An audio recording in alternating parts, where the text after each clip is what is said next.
খুবই সুস্বাদু একটা খাবার, খেতেও ভালো লাগে, সবার প্রিয় জানি, কিন্তু করার ভয়ে অনেকে খেতে চায় না। খুবই সহজ। এই যে মশলাপাতি নেব 2-3 রকম, ধনিয়া, মেথি, জিরা, মৌরি, রাঁধুনি, এগুলো দিয়ে সুন্দর একটা মশলা বানাবো। এত পছন্দ খাবার, এত সুস্বাদু সকলের, অথচ এইটা যে একটা সময়ের ব্যাপার, গুছিয়ে রান্না করাটা, সেটা অনেকেরই ভালো লাগে না। তো এরকম যদি একটু গুছিয়ে সব কিছু হাতের কাছে নিয়ে করা যায় তাহলে সময় বাঁচবে, অল্প সময়ে রান্নাটাও হবে। আর ওই যে রান্নার আগে যে বাছা গোছা, ধোয়া, ফ্রেশ করা, এই যে একটা কাঁচা একটা সুঘ্রাণ, এইটা তো অনেকেই নিতে পারে না। সেজন্য এরকম যদি হাতের কাছে লেবু পাতা বা পোলাওয়ের পাতা থাকে, এই 2 পাতা দিয়ে রান্নার আগে যে রকমের সুঘ্রাণ, সেই সুঘ্রাণ দূর করা যায় একদম খুব সহজে। তো দেখুন আমি এই 2 রকম পাতা নিলাম, আর এই পাতা দিয়ে আজকের ভুঁড়ি পরিষ্কার করে রান্না করব। দেখতে থাকুন ধৈর্য ধরে প্রিয় ভিউয়ার্স। প্রথমে আমি গরম পানির ভিতরে 2টা পাতা দিয়ে একটুখানি আদা থেতলে দিয়েছি। আদার ফ্লেভারে আর পাতার ফ্লেভারে এই ভুঁড়িটা পরিষ্কার করে এভাবে যদি গরম পানি ফুটিয়ে নেওয়া হয় তাহলে এর গায়ে যে একটা সুঘ্রাণ আছে এইটা একদম থাকবে না। তার জন্য কি হবে, কোটা ধোয়া এরকম সব কাজগুলোর ভিতরে ভালো লাগবে। ওই যে সুঘ্রাণ, ওইটার কারণে অনেক সময় কাজ করতে করতে আর খাওয়ার ইচ্ছাও মরে যায়। যে রাঁধে সেই একমাত্র জানে। কি আর করার, বেছে সুন্দর করে এভাবে আমি পরিষ্কার করে নেই। আর এইখানে সেদ্ধ দেওয়ার আগে আমি এটা গরম পানিতে সেদ্ধ করে ওর যে কালো আবরণ ফেলে দিয়েছি। ভুঁড়ি খেলে অবশ্যই একদম আবরণ সহ নিতে হবে, তা না হলে হবে কি, ওই যে দোকানে পরিষ্কার করে বিক্রি করে, ওইটা কি দিয়ে করে জানি না, ওইটা খেতে একদম সুস্বাদু না। তাই এই রকম এনে বাসায় একটু কষ্ট করে পরিষ্কার করে এই প্রসেসে রান্না করলে গন্ধটাও লাগলো না, খেতেও ভাল লাগলো। কারণ এত সুস্বাদু একটা খাবার, এক সময় তো মানুষ এটার নাম শুনলেই নাক উস্কিয়ে দিত। ভুঁড়ি সে আবার খায় না কি? আর এখন তো কোরবানি দিলে আগে ভুঁড়ি নিয়ে দৌড়াদৌড়ি।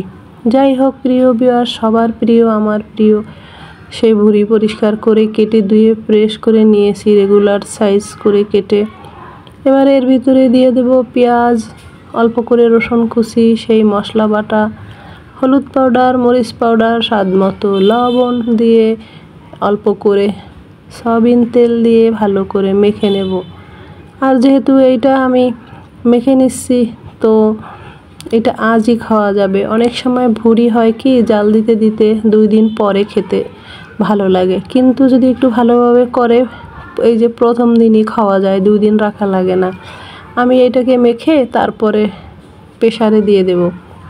প্রেসারে দিয়ে ভালো করে সেদ্ধ করে নেব, তারপরে আবার দ্বিতীয়বার রান্না করব। সেক্ষেত্রে রান্নাটা খেতে সুস্বাদু সমানই হবে। ওই যে 2 দিন ভরে জাল দিয়ে ওইটা একটু বেশি ভালো হয় জাল দিয়ে নিলে। কিন্তু এখন আমার চট জলদি খেতে হবে, তো খেতেও ভালো লাগবে, সুস্বাদু হবে, আর সময়ও বাঁচবে। সেভাবেই আমি করছি প্রিয় ভিউয়ার্স। যারা আমার ভিডিও দেখছেন প্লিজ লাইক করবেন, কমেন্ট করবেন কার কার ভুঁড়ি খেতে খুব পছন্দ। এবার একটুখানি গরম মশলা দিলাম, গোলমরিচ, এলাচ, দারচিনি দিয়ে প্রেসারে দিয়ে দেব। তাহলে এই সব রকম মশলা আর এই মশলা 2-3 রকম মশলার গ্রানে আর কোনো রকম একটা ব্যাড স্মেল ওইটা আসবে না। যাই হোক দিয়ে দিলাম, একটুখানি পানিও দিয়ে দেব। ব্যাস, এবারে আমি 7 থেকে 8টা সিটি দিয়ে নেব। এদিকে ওইটা সেদ্ধ হতে হতে আর একটা মশলা বানাবো, সেটা পেঁয়াজ আর রসুন দিয়ে মশলাপাতি দিয়ে। তো পেঁয়াজ রসুন দেওয়া হয়ে গেছে, এবার একটু চুলার তাপে পেঁয়াজটা ভেজে নেই। পেঁয়াজের গায়ে পানি আছে এটা একটু হালকা শুকিয়ে যাক, তারপরে আবার একটুখানি সয়াবিন তেল দিয়ে এইটা ভাজা করে নেব। হয়ে গেল। এবার একটু তেল দিয়ে ভাজা ভাজা করে নিচ্ছি।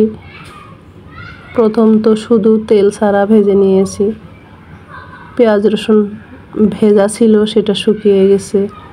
এবারে তেলের উপরে একটু ভালো করে ভেজে নেব। ভাজা হয়েও গেছে, দেখুন কালারটা চেঞ্জ হয়ে গেছে। এবার সেই সেদ্ধ করা মশলা সহ ভুঁড়িটা এর ভিতরে দিয়ে দিচ্ছি। দারুণ সুঘ্রাণ বের হয়েছে, সমস্ত মশলাপাতি প্রেসারে সেদ্ধ হয়েছে। এখন এইটা তেলের উপরে ভেজে ভেজে রান্না কমপ্লিট করব। কোনো রকম কিন্তু পানি আর ব্যবহার করব না। সেক্ষেত্রে চুলার জাল একদম লো হিট করে নিতে হবে, তা না হলে পোড়া লেগে যাবে।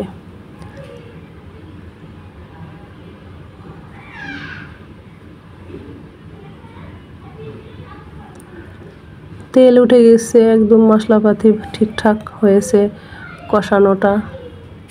এবার আমি কড়াইটা চেঞ্জ করে দিয়েছি, কারণ একদম ড্রাই ভাজা করব। লোহার কড়াইতে এটা ভালো হয়, এই ভুঁড়ি ভুনাটা ভাজাটা শেষের দিকে, তাই আমি কড়াই চেঞ্জ করে দিয়েছি। একটু কাঁচামরিচ দিয়ে দিব শেষের দিকে রান্না, আর দিয়ে দেব ওই যেই মশলাপাতিটা আমি বেটে দিয়েছি সেইটাই আবার একটু গুঁড়া করে দিয়েছি। ব্যাস, রান্না কিন্তু আমার অলরেডি হয়েই গেছে। তেল উঠে গেছে, মশলাপাতি ঠিকঠাক হয়েছে কষানো তেলের উপরে, দারুণ সুঘ্রাণ বের হয়েছে। প্রিয় ভিউয়ার্স, এই দেখুন আমার ফাইনাল লুক ভুঁড়ি ভুনা।